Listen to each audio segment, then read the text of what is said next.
members of the diplomatic community, the ambassadors, consul generals, the high commissioners from 22 countries around the globe, Mr. Ashish Kale, Mr. Vijay Sharma, Dr. Jitendra Joshi, founder and president of Global India Business Forum, Samiti Dipali Gadkari, Shri Krupal Tumane, Shri Sunil Mende, all the dignitaries present here, all the business leaders, delegates, dear friends.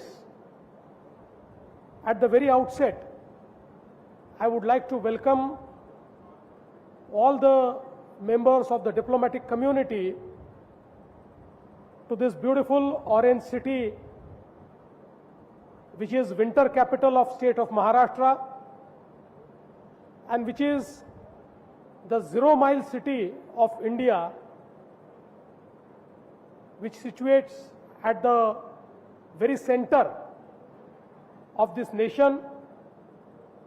And historically, when the erstwhile British government started the trigonometric survey of Asia for installing milometers, it was started from this very city of Nagpur, and that is why it is the real center of India. At the outset, I would also like to welcome you to the state of Maharashtra. We all know that the state of Maharashtra is a real economic powerhouse of Indian economy, which contributes around 14% to the national GDP, which contributes around 40% of the entire FDI that comes to India. It is a leader in financial services, it is a leader in technology, it is a leader in startup ecosystem, it is leader in logistics, you name it. And Maharashtra has always assumed a leadership position in this country. And today, as we are gathered here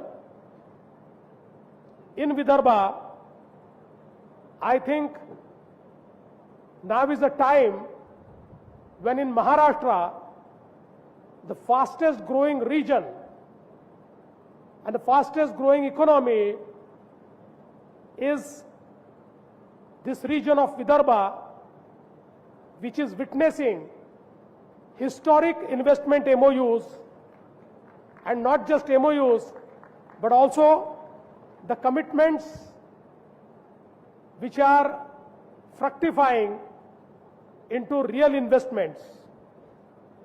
Just now, we have entered into a MOU of an investment of 10,000 crores in the solar module segment. I must proudly tell you that with all the investments which have come in this Nagpur region in the solar module, now this has become India's largest ecosystem of solar module producing and production, and the investment is still pouring in. Today, I would like to tell you that apart from agro-processing, in several manufacturing sectors, now Nagpur and Vidarbha is growing. Yesterday also we entered into a MOU with Mahindra, which is one of the biggest investment in next-gen cars, which will go in production by 2028. Apart from this, in a varied sector, now we are witnessing huge investment opportunities, and especially the next destination of India is none other than our own Gadchiroli, which is going to be the steel hub of India, and in next 10 years it will witness the largest capacity in steel making, and we intend to not just make it the largest capacity in steel making, but we want to make it the hub of green steel in India, and we are working towards creating the entire ecosystem of green steel. Yesterday only, the Adani Group has invested in coal gasification, and the coal gasification and derivatives is one of its kind project.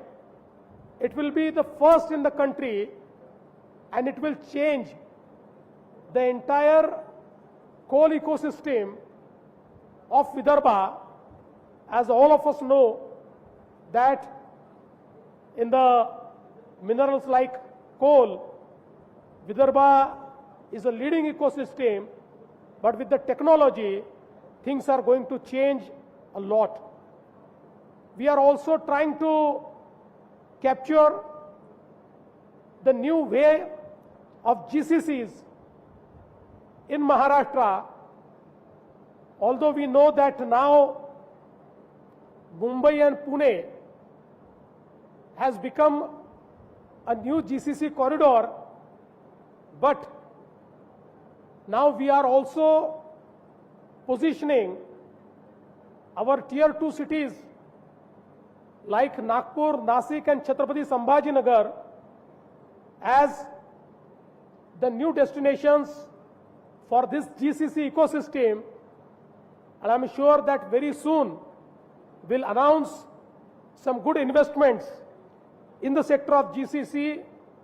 In fact, a very high profile conclave will be conducted in this very city of Nagpur next month, where who's who from the GCC space will be deliberating and will be charting the way forward.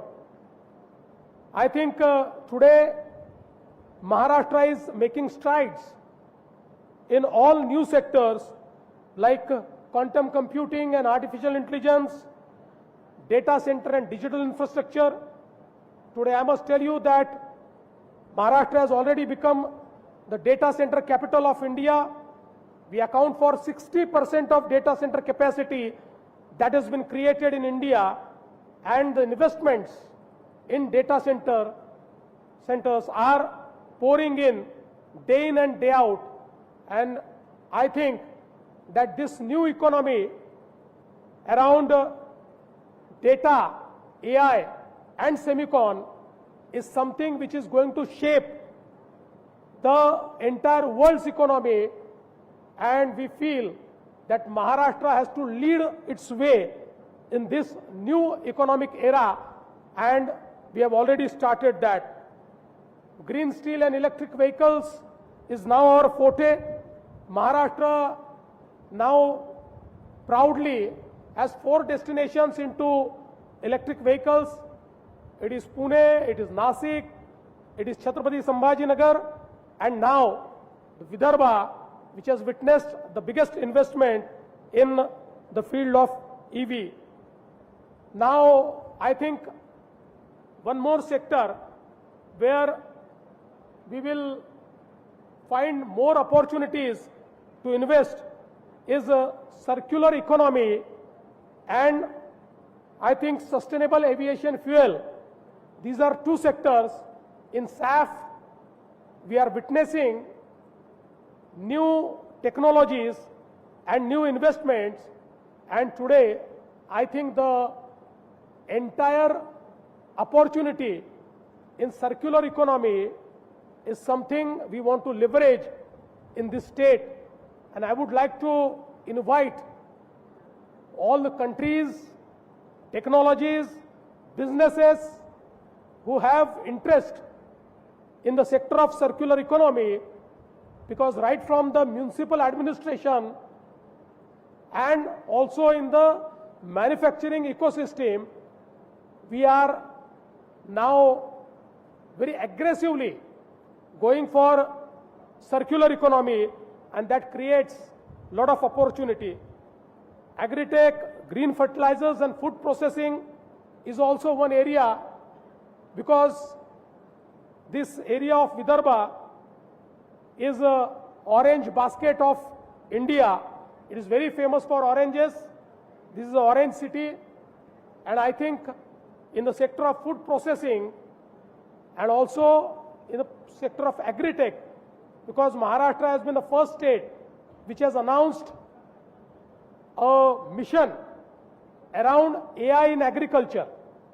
And I think AI and agri-tech is going to revolutionize the entire sector of agriculture, and I think huge opportunities are there in this sector as well.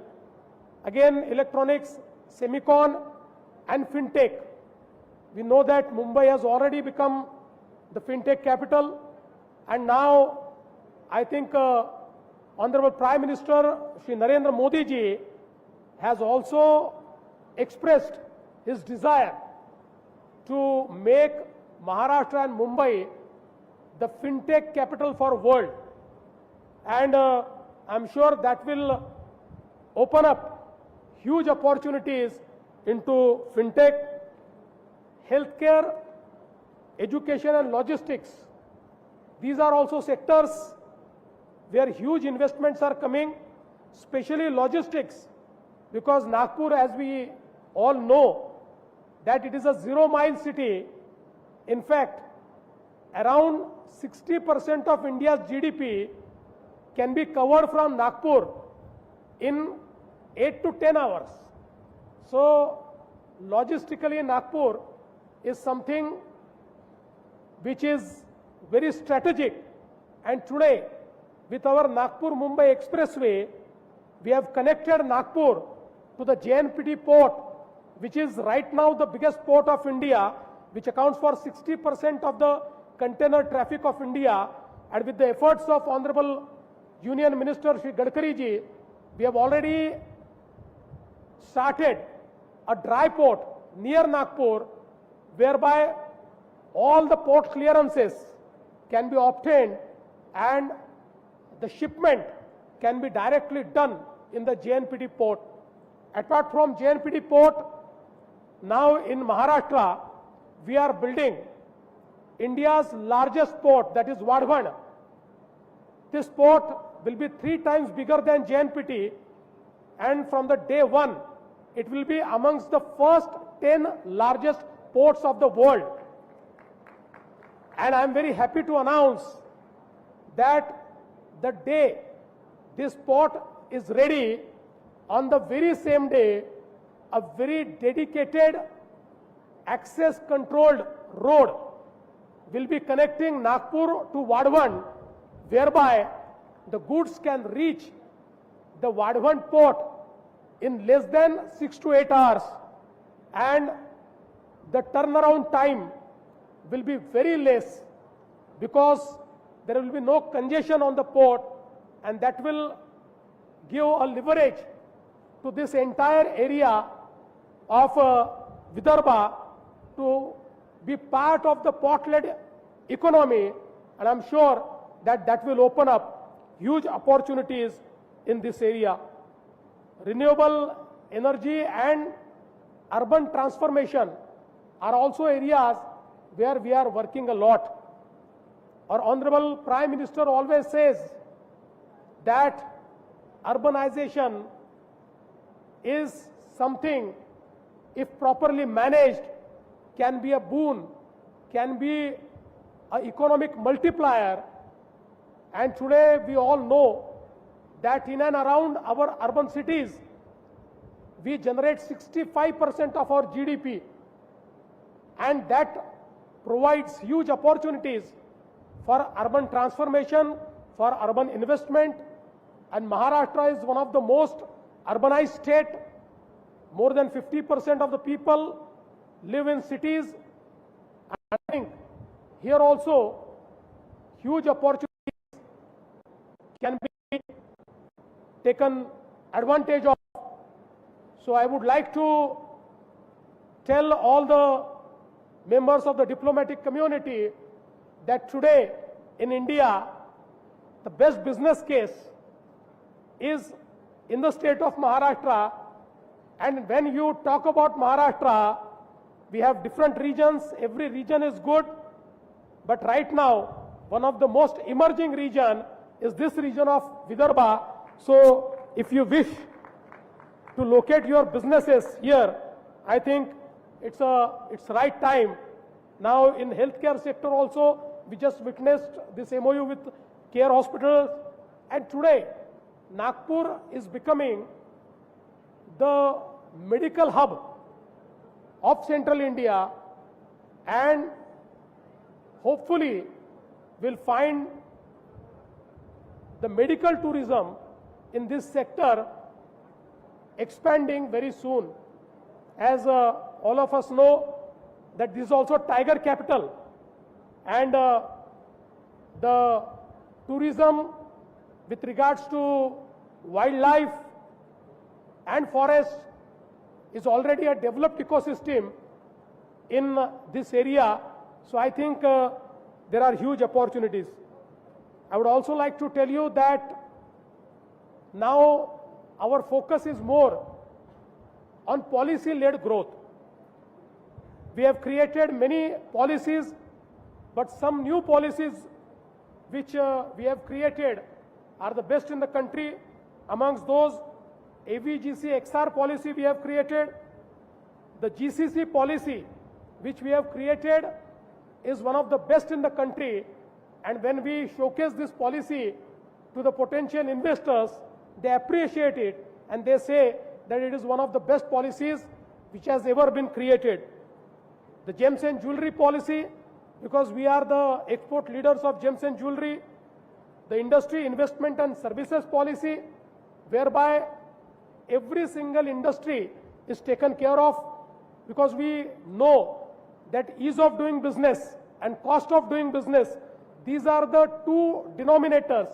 If we take care of these two denominators, I think every investment is a very seamless experience, and that is why our industry investment and service policy is a very forward-looking and very futuristic policy. Bamboo industry policy is something which will generate huge employment opportunities. We have some proposed policies, because some of our policies are now old. We want to make them more future ready. Amongst them, now in next 2 to 3 months, will come out with textile and apparel policy, leather and footwear policy, electronics and fab policy, which will be revised policy, aerospace and defense policy, MSME, pharmaceutical, biotech and medical devices policy, and circular economy and bioplastics policy. All these policies will be unveiled in next 2 to 3 months, and I'm sure that with these policies, the policy-led investment, the policy-led industry, and the policy-led growth will be the mantra of the state of Maharashtra.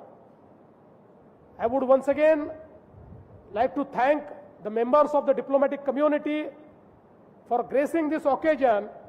I am sure that here you represent your countries, but in your countries you will represent Vidarbha, this region, you will represent this conclave to make it reach the potential investors in your country, so that both the countries grow together and it also helps the global economy to grow.